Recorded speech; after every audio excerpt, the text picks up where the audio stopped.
Welcome to the second game of the evening between Team B and Team G on the 2nd of May 2021. So the previous game, it was a close match with a score of 3-2. And we shall see whether Team G can come back stronger this game or whether Team B can extend their narrow lead that they had.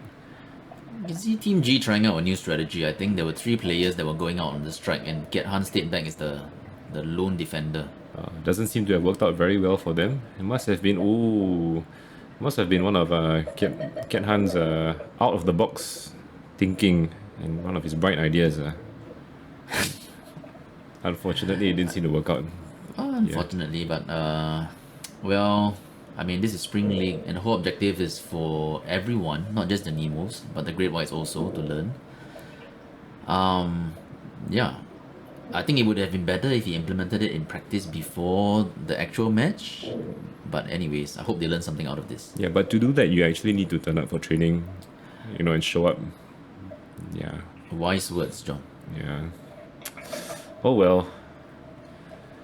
I mean, as people say, you shouldn't experiment during the actual competition, but no, it's okay. Never mind. Oh, good, strong drive by Jenny, but she got stopped immediately. I think, Yeah, I would have preferred Kiana to draw the defense more towards the left. You can see that there's still space there, so that the middle opens up and so that Jenny has space to run into. yeah. Almost Great save by Gerald. last minute save. Yeah, Signature Jenny move. almost converted that. Yeah, back to your point. Yeah, I mean, obviously the one passing the puck has to draw the defender. If not, you're setting up your own team to get smashed straight away. For failure. Oh, okay. Okay, good strong defense by Pam staying down. We want to see more of that coming out from her. Yeah, well defended. Oh, but unfortunately, the puck is coming right back at them again. Black Team G really putting some pressure on the Team B. Let's hope it gets converted. So I mean, see that there was a 2-on-1 situation. Get Han and Jolene were facing off against Pam.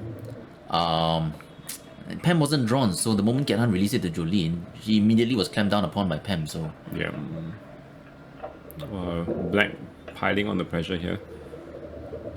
so far, the defense on the white team is quite remarkable. Yep, and earlier on we saw Lim Bin coming back to assist in the defense as well. Good to see. Right now, Pam has a chance to go. Break, go. Okay, so lays it off to Gerald, and now Gerald is the one advancing the puck. The white team really needed this. They were on the back foot. Yeah, and actually the forwards need to do that. Unfortunately, nobody to pass to, and now Opportunity for the black team. it's a 2-on-1. So Pam is the last person, and she has to defend this with her life. Don't float up, Pam. Oh, and Well, I think that could have been a goal already, Yep. but no call. So as we always say, if no call, just play on. And Okay, and Jenny finishes it off. they got the goal eventually.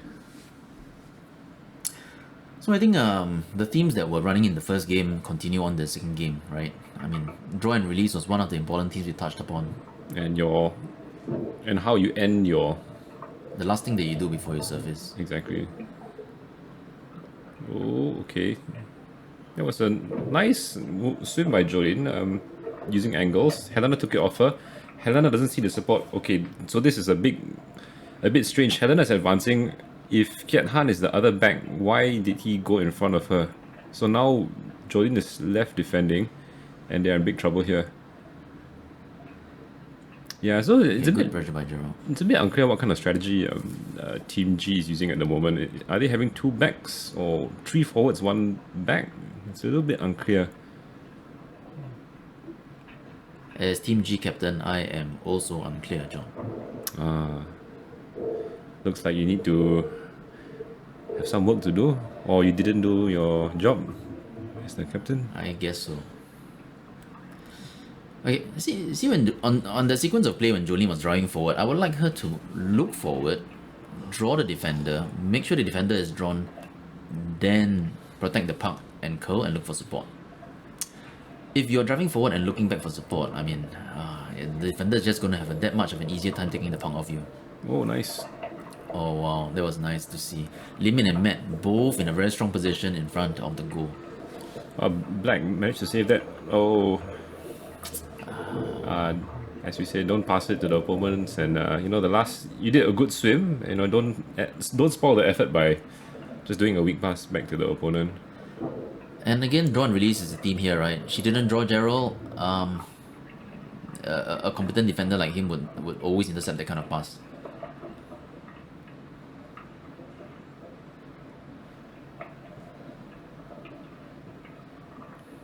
Lim Min came down from quite a not a position of strength, coming down so vertical like that. That's Okay, nice this steal is by good. Pam. Oh, nice strong push by Lim Min. Nice, she gets a slide off and into the goal. So we're all. Score is now 2-1. Wow. So I think the game's picked up where it left off. Both teams trying really hard right now. Pretty much even at the white team marginally ahead at 2-1, Now a different strategy. Now Kiat Han takes the strike himself. which means Helena is the lone back or defender on the black team. But Kiat Han recycles back. So I think they start with 3 forwards, but it quickly goes back to a 2-2. Oh, this is a great 2-on-1 situation. Let's see whether they can finish it off. Oh, good. Well saved by Pam. Yeah, good defense by Pam. She should continue swimming up the side. Her support would eventually come.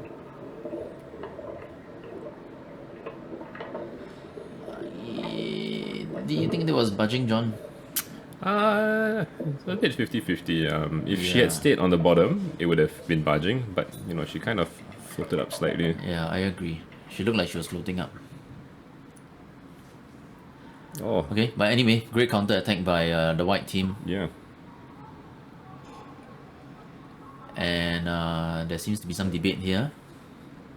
We had a shot of Flower Boy, Vincent, on there. 3-1 now. Yep, the referees eventually award that goal, 3-1. Okay, so Kiat Han again taking a strike. Again, strong on the strike. I guess the rationale behind it, if I were to guess, is that he wants to keep it, bring it quickly into, The white team territory. yes, and try to keep it there as long as they can. Which is not, I mean, it's not a bad idea. I mean, if the whole team is on board and they've practiced it, there's no reason why it can't work. Helena goes for the tackle, misses. Gerald looking for support, Oh, not swimming himself. If Gerald had sprinted here, right, I think like Yeah, Kiat Han, who was in the middle of recycling backwards, would be suddenly put under a lot of pressure. yeah. I guess you can see the effects, the cumulative effects of 2 games and a lot of hard work. Do you So- think that Gerald was maybe just taking some time to relax? Maybe he's playing, just conserving a bit of air, possibly. I mean, they're comfortably ahead, just not taking any risks. Although, actually, I guess 2 goals is not that comfortable a lead, but sometimes, you have to take a step back and slow your game down if you find yourself working at an unsustainable rate. Yep. And that could be what he's doing. Try to be a bit more measured. Reset your team structure. Yeah. And Seems nice. to have paid off. Seems to have paid off. Ooh. Okay. Good finish by Matt, who obviously was in a good supporting position to begin with. Okay, 4-1. 4-1 now. So I think for Team B, it looks like they're going to absorb Team G's initial attack and pressure and then make their counter attack. Seems to be the case. Good pressure by Pam. Managed to take the puck off Kiat Han. Okay, Gerald in a good strong position, using his body to putting his body between Kiat Han and the puck. He seems to be swimming less, but staying down longer. So, a different strategy. Oh, nice take by Genie. Gerald didn't get the smackdown this time. Yep. That's the first one that Kiat Han got past him. Okay, and there's a possible call. Oh, what about the foul walls? You think it was dangerous, Vic? I don't think so. The puck seemed to be quite some distance away from Gerald's head. Okay. Anyway, we shall see. From the placement of the puck, it might have been out of bounds. Also, on another side note, I note Jolene's using a new pair of fins from Waterway.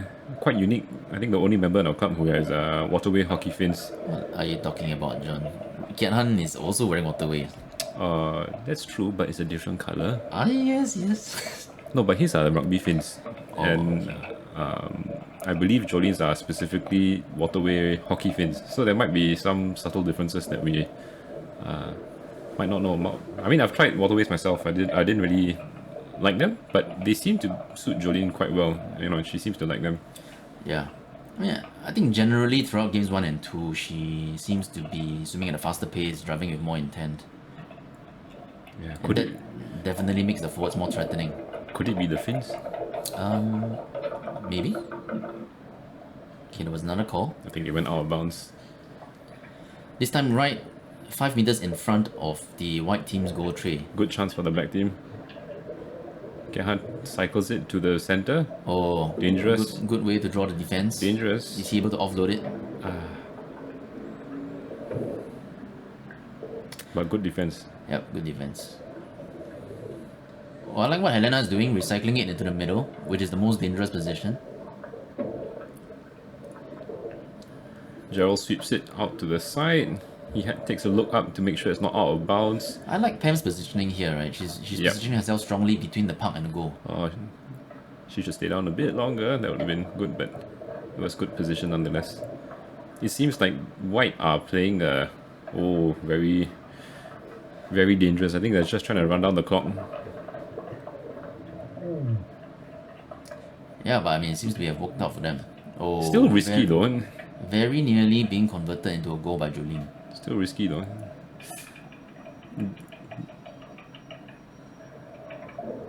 So there seems the referees seem to have made a call. Helena doesn't seem to hear it. But you know, when in doubt, just play on. Yep.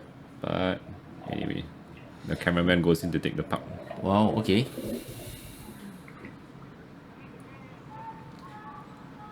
Well, I think, despite the scoreline being 4-1, lots of action, both teams really driving it with intent. The black team, which is Team G, decided to go on the offense first. Team B, which is the white team, decided to absorb the pressure and then counter-attack. White team seems to have the better strategy for this game. Yeah, it seems to have paid off. The pace of this game, I think, noticeably slower than the first one. But it seems to have suited the white team. They just are able to absorb anything that the black team had thrown at them and just took their chances as and when they presented themselves, and it seems to have worked out pretty well. I think it's the same team that happened in game 1. The draw and release particularly. The draw and the release on the white team is just so much cleaner compared to the black team. So Yeah. hopefully that's something that the other teams that are to be playing this week will pick up on and improve on. Yeah, and that's really a good point. I mean, when you need to draw somebody first to set up your own teammate. If not, then you're just setting them up for trouble. Anyway, so that brings us to the end of this match. Let's look forward to the next one.